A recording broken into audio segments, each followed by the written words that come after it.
আপনি কি জানেন বর্তমান যে শিক্ষা ব্যবস্থা সেটা পৃথিবীতে কিভাবে চালু হয়েছিল এবং কেন? সাল 1806 নেপোলিয়ন ও পার্সিয়ান সৈন্যদের মাঝে একটি যুদ্ধ সংঘটিত হয়। আর এই যুদ্ধে পার্সিয়ার সবচেয়ে ভালো সৈন্য থাকা সত্ত্বেও তারা পরাজিত হয়। পার্সিয়ার লিডাররা তখন চিন্তায় পড়ে যান যে এত ভালো সৈন্য থাকা সত্ত্বেও কিভাবে আমরা পরাজিত হলাম। তারা অনেক চিন্তা করে বুঝতে পারলো যে তারা তাদের কমান্ডারের কথা না শুনে নিজের বুদ্ধিমত্তা ব্যবহার করে তারা যুদ্ধে পরাজিত হয়েছিল। প্রকৃতপক্ষে যেখানে নেপোলিয়ন আর্মিরা তাদের কমান্ডারের কমান্ডকে ফলো করে যুদ্ধে জয়লাভ করেছিল। ফলে এই যুদ্ধে পার্সিয়ানদের পরাজিত হওয়ার কারণে নেপোলিয়নদের হাতে তাদের অর্ধেক টেরিটরি তুলে দিতে হয় এবং তাদের একটি শান্তি চুক্তি করতে হয়। এই কারণে পার্সিয়ার কাছে এটি একটি বড় ধরনের চ্যালেঞ্জ হয়ে দাঁড়ায়। আর তারা এই সিদ্ধান্ত নেন যে ভবিষ্যতে আর যেন এরকম কোনো বিপদে না পড়তে হয়। কিন্তু প্রশ্ন হচ্ছে এই কাজটি তারা কিভাবে করবে। অনেক চিন্তা ভাবনা করার পর তারা একটা সিদ্ধান্তে পৌঁছায় যে এমন একটা সিস্টেম চালু করবে যে সিস্টেমে তারা সৈনিকদের যেটা কমান্ড করবে তারা শুধু সেটাই করবে। আর এটা কিভাবে সম্ভব হবে?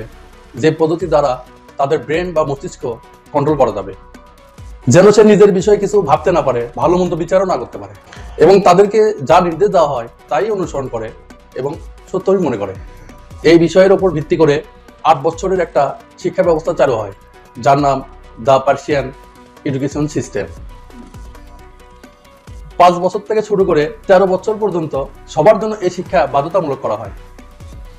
উদ্দেশ্য আগামী জেনারেশনকে এমন ব্যক্তিত্বে পরিণত করা যে অনুগত হয় এবং লিডারের কথা মতো চলে এবং সে সেটাই করে যেটা তাকে কমান্ড করা হয়, উইদাউট আস্কিং আস সিঙ্গেল কোশ্চেন।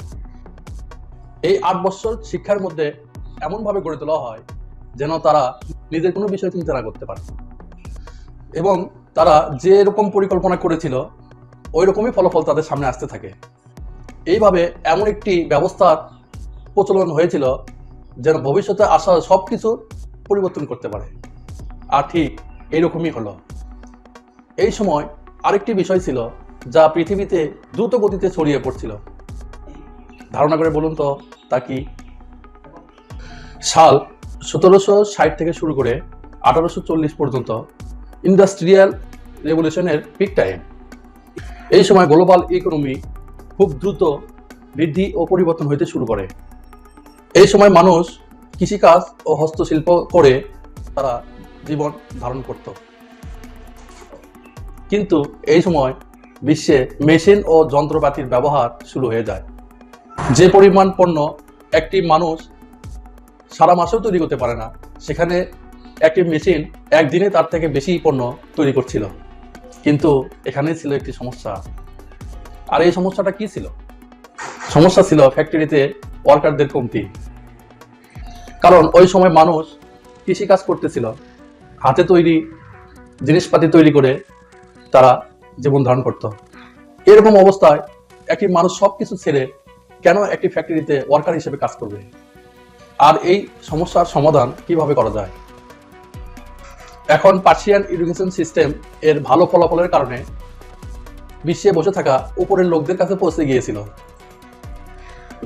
আর এই কারণে বিভিন্ন দেশ তাদের শিক্ষা ব্যবস্থা পার্সিয়ানদের এডুকেশন সিস্টেম এর মডেলে তৈরি করতে শুরু করে। আর এই ব্যবস্থা মূল উদ্দেশ্য কি ছিল? এই সিস্টেমের উদ্দেশ্য এই ছিল যে তাদের ব্যক্তিগত ক্রিয়েটিভিটিকে কিল করে তাদের মাথায় টাকা উপার্জন করা শুধু একটাই অপশন থেকে যায়, আর সেটাই হবে work as a labour in factory. আর ঠিক এইরকমই হতে শুরু করে।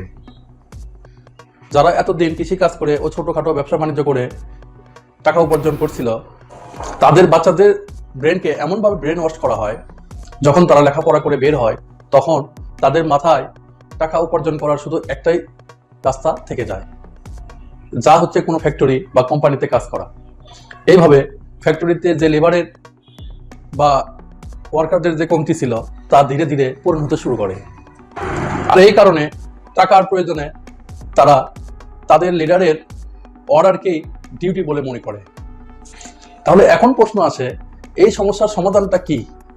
মানুষ শিক্ষিত হবে কিভাবে? তাহলে কি স্কুলে যাব না? সকল প্রশ্নের উত্তর থাকছে পরবর্তী ভিডিওতে।